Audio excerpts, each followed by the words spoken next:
Hello, everyone. It's Scott Collins with the LA Times back again, and look who I have here. I have Betsy Brandt of Breaking Bad, along with Vince Gilligan, the mastermind behind the wonderful show that just ended its run. Vince, I want to start with you. We don't have a lot of time, but I just wanted to start with you and ask you about ending the show, this legendary show. How was it writing the last season, and was that hard to get together?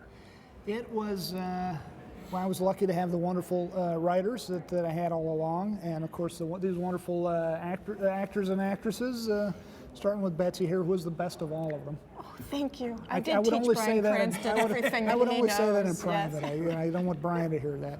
But it was. I was very nervous the whole time. I was very nervous for the year or more leading up to the finale because I didn't want to botch it. I didn't want to screw it up, and so we approached it the same way we always did. But the breaking of the individual episodes seemed to slow down and elongate because I second guessed and third guessed and fourth guessed, fifth, sixth, myself, and I needed a lot of ad hoc psychotherapy from my writers. In other words, having them say, I think we got it. I think this is good. Oh, I don't think it's good enough. So it was, there was a lot of neuroses on display in the writer's room, chiefly coming from me. Betsy, when you were looking at the scripts, did you find yourself like kind of rushing ahead, like I got to find out what happens here? Oh, no, I mean, I was just happy to read them. And like, just as, because I'm also a fan of the show. Mm-hmm. And so just as a viewer, I'm like, what is going to happen?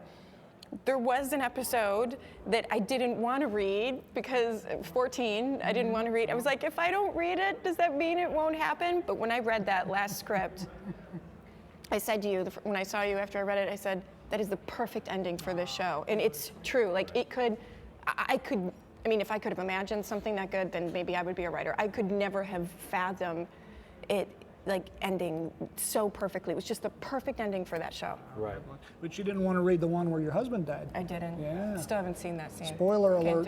Can't do it. Vince, was there like kind of a master plan? Were you like looking at the past episodes and saying, okay, well, I've got to make sure we tie up all these loose plot strands, we kind of make sure that fans of the show get all the resolution that they need. Yeah. How did that work when you were thinking about the last season? I like stories, when I'm a viewer, I like stories that wrap up nicely. Doesn't mean it has to be a happy ending or a sad ending, but satisfying to me, that's a different feeling entirely. It doesn't have necessarily a specific happy or sad emotion attached to it, but in large part I think it feels fated, it feels proper and fitting, and it feels like there's no big loose ends. There's no, so yeah, we endeavor to dot all the I's and cross all the T's story-wise because I feel like that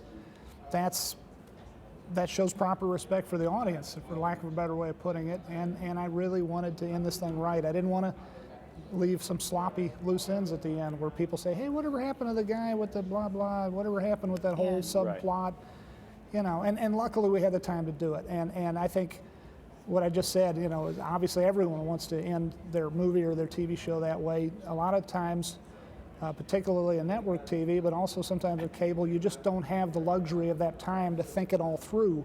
And we were very blessed by Sony and by AMC to have the lead time we needed to make it right, and so a lot of the credit goes to them for giving us that lead time and not saying, oh man, you got to have it all done in the next, in the next 3 weeks. That's all you get. We were lucky. Right. Those last few episodes of the season, you could kind of feel the excitement building, and the ratings were growing too. People were like, more and more people, I think people who hadn't even checked out the show were suddenly like watching the show, they're like, oh my God, what's going to happen on the show? Were you thinking that whole time, yes, we did it right? When it finally, I was nervous. I was on tenterhooks right up till the bitter end, but when that final episode aired, because it could all get screwed up in the last act of the last episode. You want to make sure people dig it all the way through, and when finally the consensus seemed to be, once it was all aired, once it was all said and done, once the consensus seemed to be that it ended well, then I could finally go and just relax. Right, Yeah. right.